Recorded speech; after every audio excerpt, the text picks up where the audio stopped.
There was a famous medium called Gordon Higginson, who was what we call a physical medium. He was an absolute marvellous exponent of spiritualism. And he said, mediums are born, they're not made. In other words, you're either born with the gift or you haven't got it. And similarly, it was also said that 1 in 1,000 people can become a psychic, but only 1 in 1,000,000 can become a medium. So I'm going to tell you a little bit today about how I became a medium and what happened on the path, and whether really does it, you know, was I born a medium or did I make myself a medium, and whatever, because obviously a lot of people are interested on the development of mediumship and how people like me came to this, you know. Now, first of all, there's a lot of people out there that simply aren't mediums. You know, there's very, very few people that are genuinely mediums. Most people have a bit of a psychic gift, but perhaps everybody has a psychic gift up to a point. But very, very few have real mediumship. And what I mean by mediumship is the ability to pick up messages, perhaps by, we could call it through telepathy, with the spirit people, and be able to relay information about the continuation of that person in the spirit world, in other words, to give proof of the continuation of the spirit or the personality after death. Okay, so that's what we mean by a medium, you know. And mediums can take different forms. I mean, what I do is mental mediumship, nutty mediumship. That's a medium that picks things up through the mind. And people like Gordon Higginson that I spoke about at the beginning, he was a physical mediumship. He could give off an ectoplasm and the spirit would stand next to you. So this mediumship thing's a quite an incredible thing. So how did it all happen for me? Well, I suppose I was born with something. I don't know whether, I couldn't say I was born a medium because I wasn't a medium as a little child. But as a child I did see auras. I mean, I always can see the aura. Aura to me is very clear and very simple and very easy to see. I mean, and I used to see this as a child.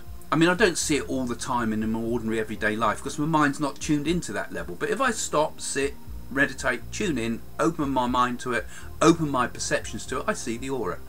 And as a child I used to see like fires around people, lights around people, and I think was probably pretty sensitive, certainly very imaginative.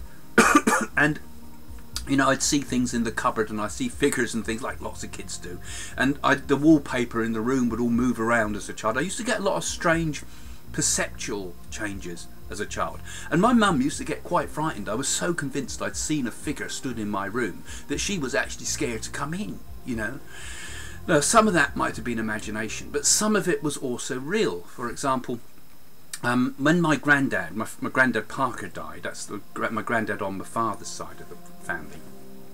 He died around when I was around 6 years old, I think I was. But I knew he'd been ill, but I didn't. They kept it from the kids that he'd die or anything like that. And then I saw my granddad stood in my bedroom. You know, here I am, 6 years old, seeing my granddad. Oh, granddad, hello. You know, I saw him there clear as day. And I said to my auntie Marion about this. I mentioned it, I took it for granted as a child for some reason. I didn't mention it, you know, it's still the 6-year-old mind we're talking about here. And I mentioned it to my auntie Marion, who was, she was quite into spiritualism, I believe. I don't know if she was into it that early. I said that I'd seen Grandad stood in the room, and she says, you know, hasn't Mum told you about Grandad? No, what? Haven't they told you? Well, it happened all quite quickly, and I hadn't actually at that point been told that Grandad was dead. Grandad's died, you know.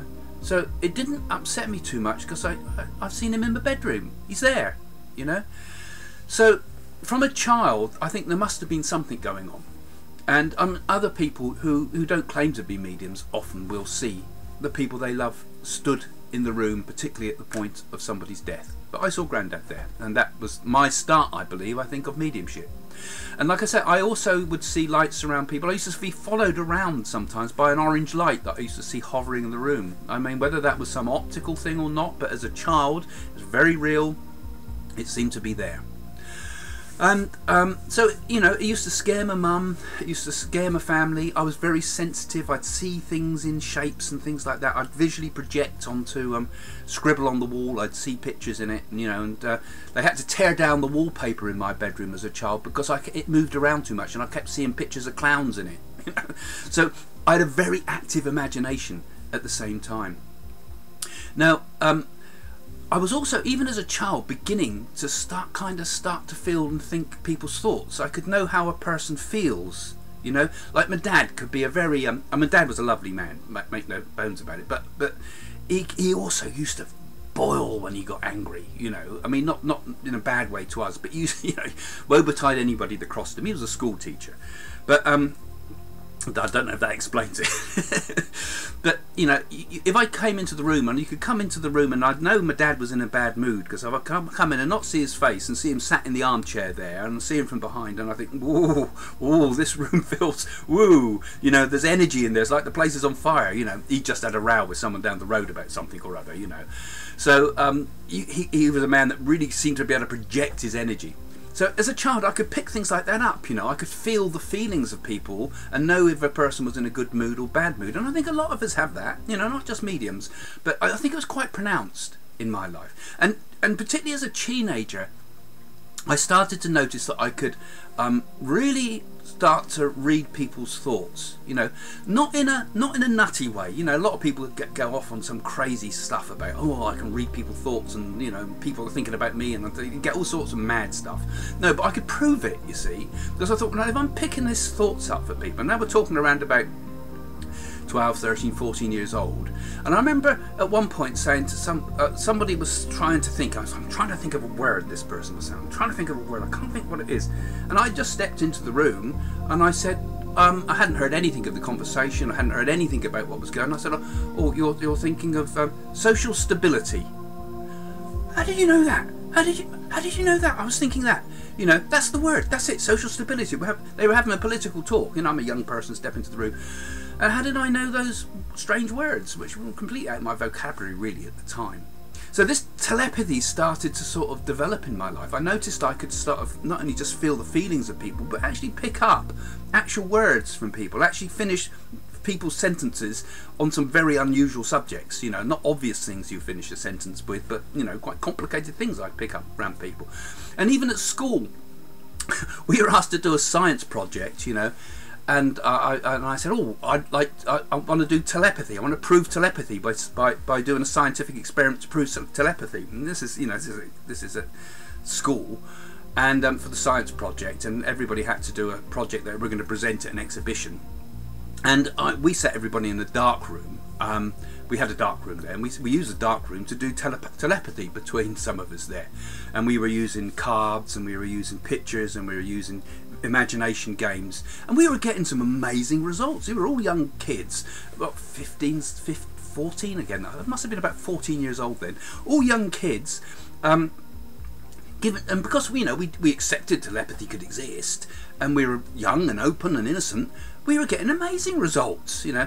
Problem is, the science master, when he really looked at it, he thought, no, we can't have this. This isn't scientific. This isn't scientific. How can you prove these sort of things? No, we want you to do something else. And we ended up doing some boring other project. And they dropped my first experiments into parapsychology.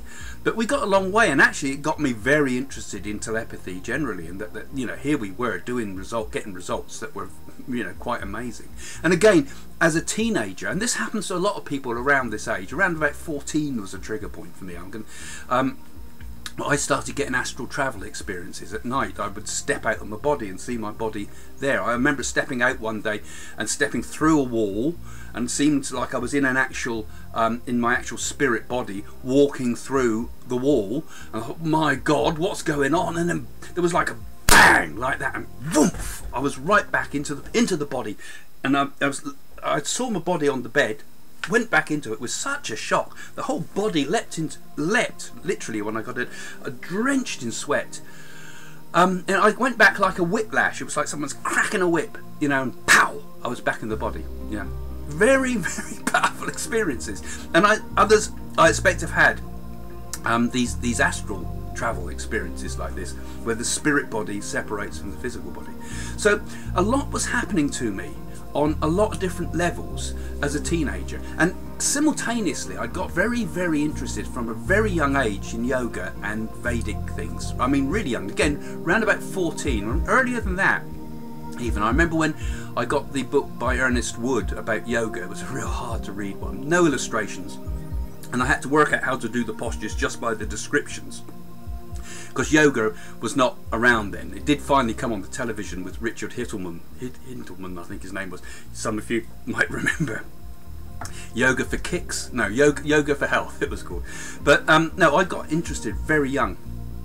It just seemed the right thing to me. I got told off at school wanting to do yoga instead of PE. The teacher said, well, don't be stupid, boy, that's not going to do you any good. What on earth's all this silliness?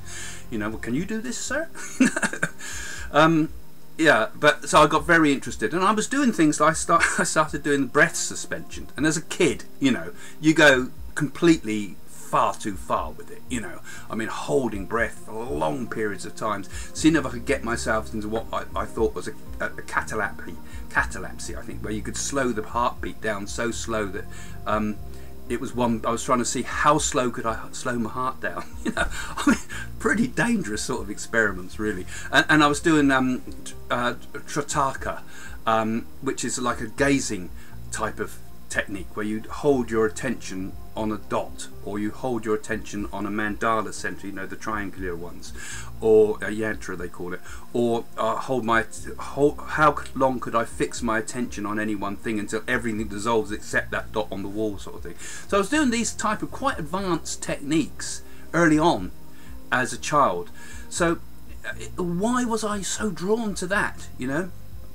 It makes me think that you are born into this, because from my point of view I felt like I you know, these things seemed the right thing to do. You know, I must have done these things in past lives, because I went into them with great depth. Now, in my teens, I also had some interesting experiments, which I'll tell you about another time. I did take LSD for a while, and that opened up a whole world of incredible perceptions and things, but I'm not going to go into that now, because that's a whole different trip, as it were, which I can tell you about another time. So I'd gone through the hippie era a bit, really, and coming out the other end of the hippie era and going to a kibbutz as well for a period of time, and I then got married. First marriage went wrong. I had a child at home. I had a child on my own, basically, because the marriage broke up and I was left basically with the baby. So I was a single parent from quite a young age, in my early 20s, and it's during that time that a new sort of quest started to begin, because at that same time my sister lost her husband. She got married and he was given 6 months to live. I mean, she's had some recent tragedies as well, but there was a terrible time for her, and she rung Doris Stokes.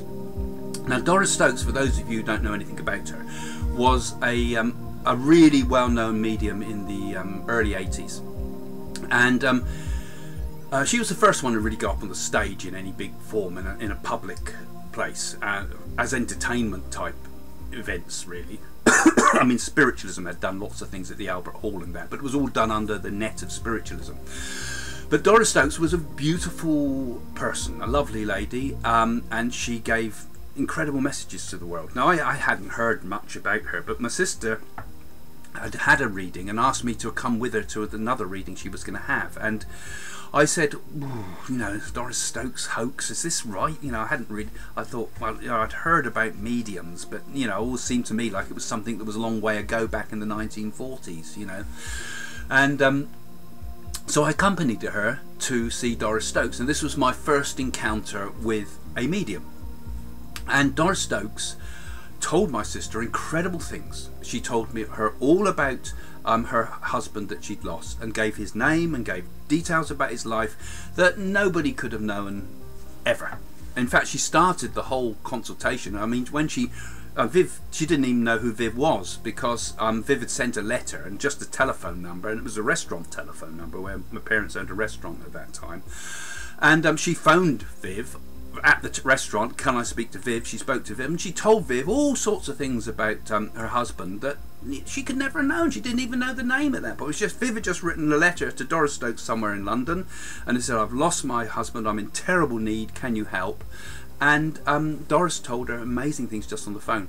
But when I went to the private reading with her, it was mind-blowing. You know, there was my nan coming through. There was he was talking about your brother Ian and his wife Jackie. He was talking about your dad Don and your mother, and he was talking about at that time a parents' business had gone into trouble, and that the new business had closed and another one had opened, and lots of details that nobody knew. And this is pre-internet days, of course, as well. So I was absolutely gobsmacked, you know, and I was really pleased that Viv was getting a reading. I didn't intend to have a reading before myself. I'd just gone really with her to accompany her. And then Doris Stokes looks at me and says, "You're interested in mediumship, aren't you?" I said, "Yes. You know, you're going to be a medium, my boy." I said, "Me? Yeah, you're going to be, your whole life is going to be mediumship, you know." And she told me all about things that have since happened, about going to America with it, about all sorts of details, little details, about all of which have come true, including, which is one of the most interesting of all, because as I mentioned earlier, I was a single parent with a baby at home. At that time, my first wife and I had obviously had bad times, and she'd taken the baby off the nanny and disappeared, and I didn't know where she was. You know, I'd been given full access, care and control, everything. And Doris Stokes told me where to find her, and I found her at that address. There was a pretty amazing thing out of mediumship.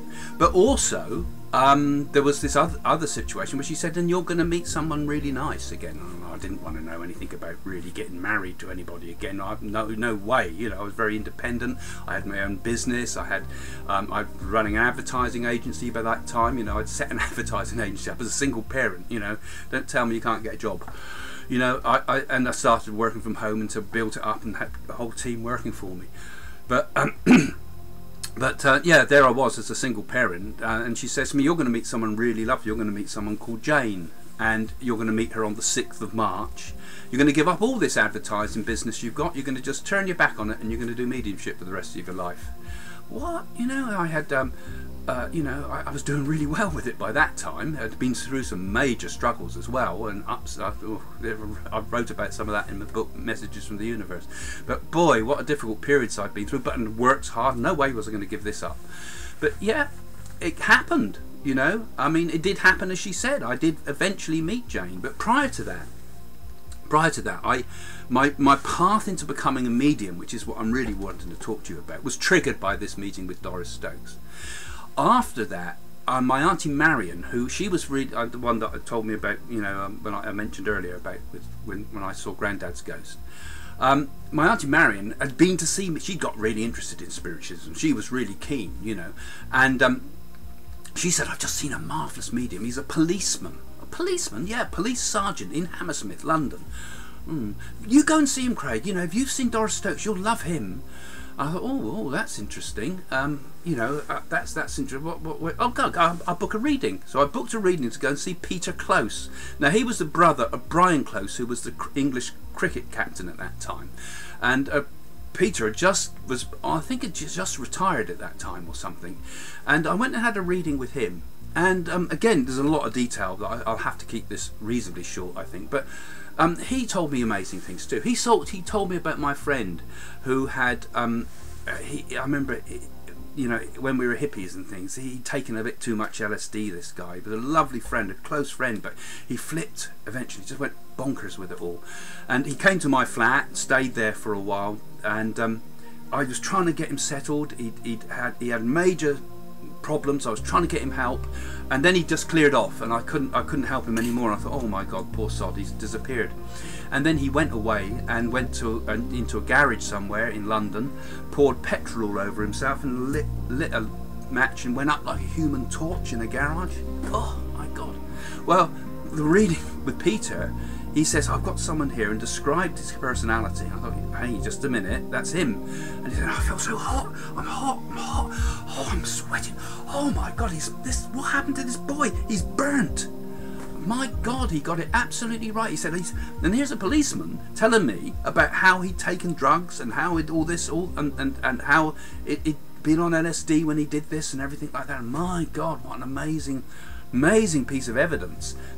frightening when you first come across this, really, but also reassuring, because Peter was able to say he's all right there, he's being helped now, he's healed, he's not in pain. You know, he lived for nearly a week afterwards. They had him on one of these air suspension beds or something. Nobody knew who he was. It was announced on news at 10, you know, about him, and you know, well, we didn't know it happened. It was only a long time later that we found out, when they did the DNA tests and things, who he was.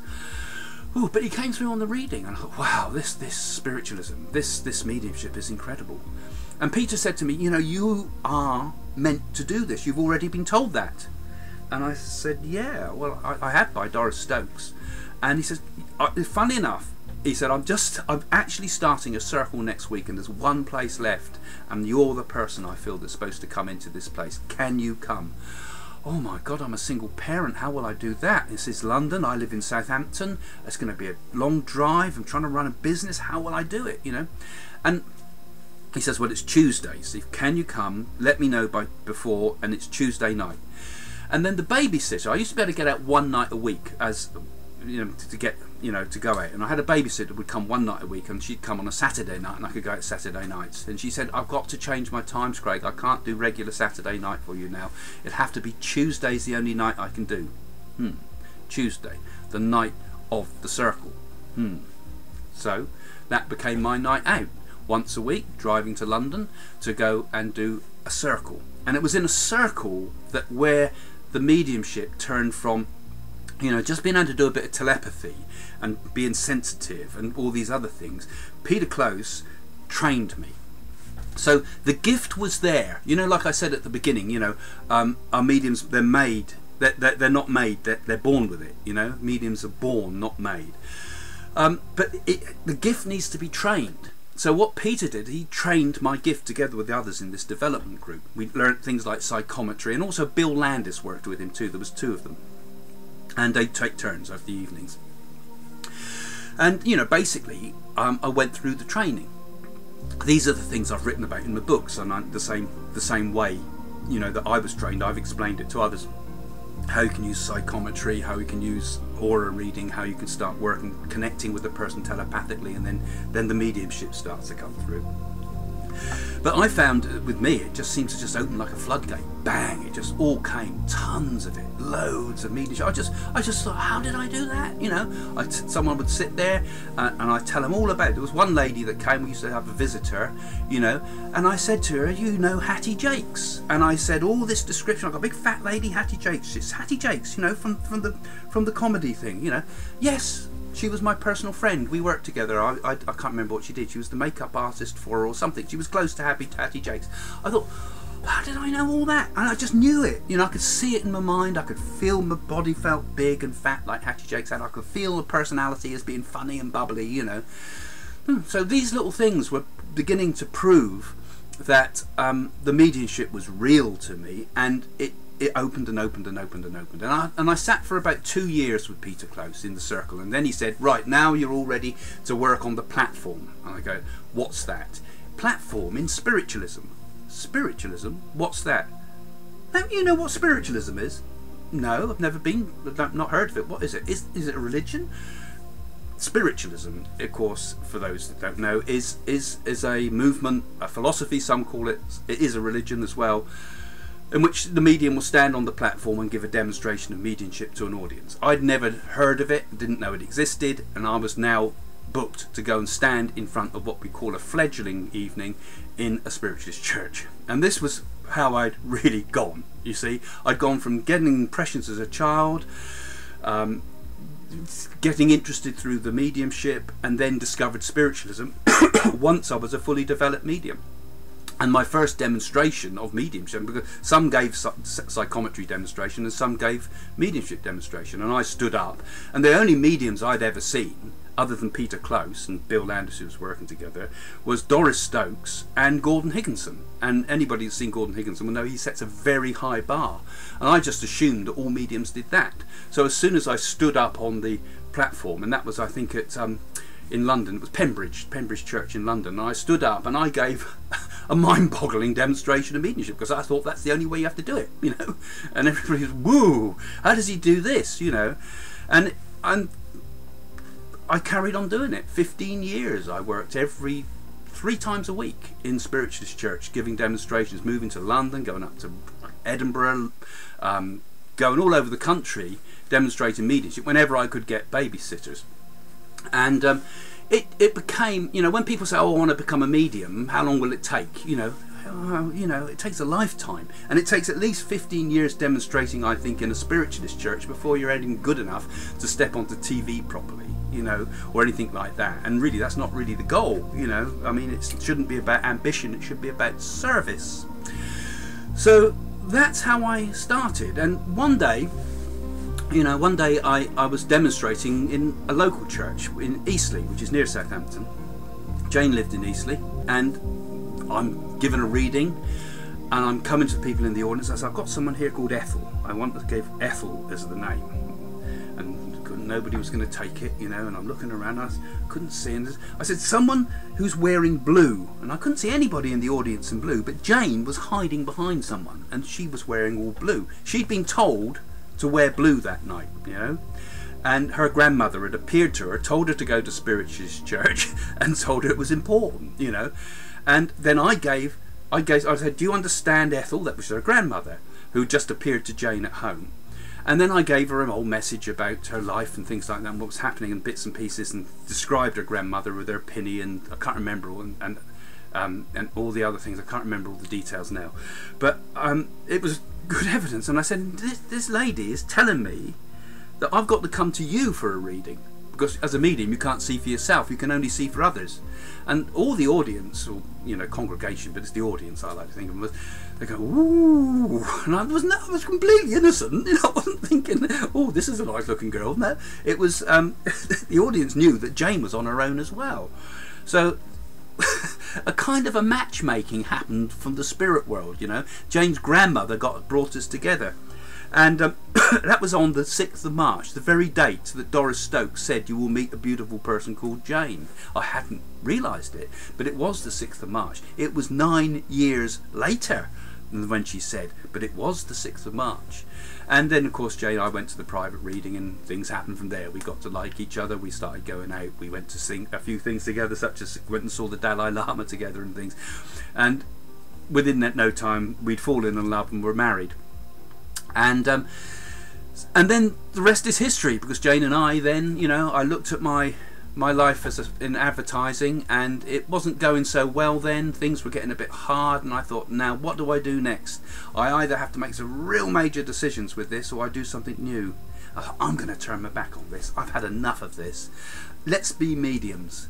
And you know, it was real hard. I had a Jaguar car, and I had a 4-wheel drive, and I had lots of money at that point coming in, and I turned my back on all that in order to start doing mediumship. And anyone that works as a professional medium will know there is zero money in it and doing private readings. People don't turn up, they turn up late, they don't, you can only do so many readings in a day. So it went from you know, an executive life to a difficult life. So anyone says you go in it for the money, you try it. Do you want to sacrifice your job to go into the money for this? It's not. But we were called to it, you know, and you know, we worked at it, and we got our first television stuff happened to us. We got on The Big Breakfast, which was the early morning television show, and did predictions. It wasn't mediumship, it was predictions of next week's news today with Paulie Yates. And that's how we all got started, you know. We did it together, and we've done it ever since. And it's been really tough path sometimes, I tell you, it's really hard, but it's also really joyful. You know, what you lose in quality, what you lose in standard of life, you gain in quality of life. And I think that's the way to go with life. You need to do what calls you in life, because we only pass this way once. Anyway, that's a long story, but that's how I got started as a medium. And if you've enjoyed this, please like the page, will you? Or follow me if you've never seen my vlogs before. See you next time. My book, Psychic School, will show you how to become a psychic or a medium. Over the years, I have demonstrated mediumship, confounded skeptics with the accuracy of my readings, and taught students how to unlock their latent psychic powers. For BBC Television, my real-world psychic school classes were filmed over a year and made into a major 3-part documentary.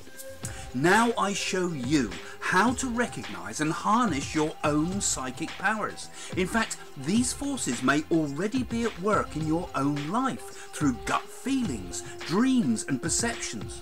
All you need to do is understand how to recognise and channel your abilities. I will show you how to set up a circle that can take you from fledgling psychic to professional medium. Learn about clairvoyance, meditation, spirit guides, aura reading, inspirational speaking, psychic mediumship and other age-old techniques. Open up to the spirituality within you and learn the rewards that can follow. Psychic School is available from Amazon or my website at psychics.co.uk.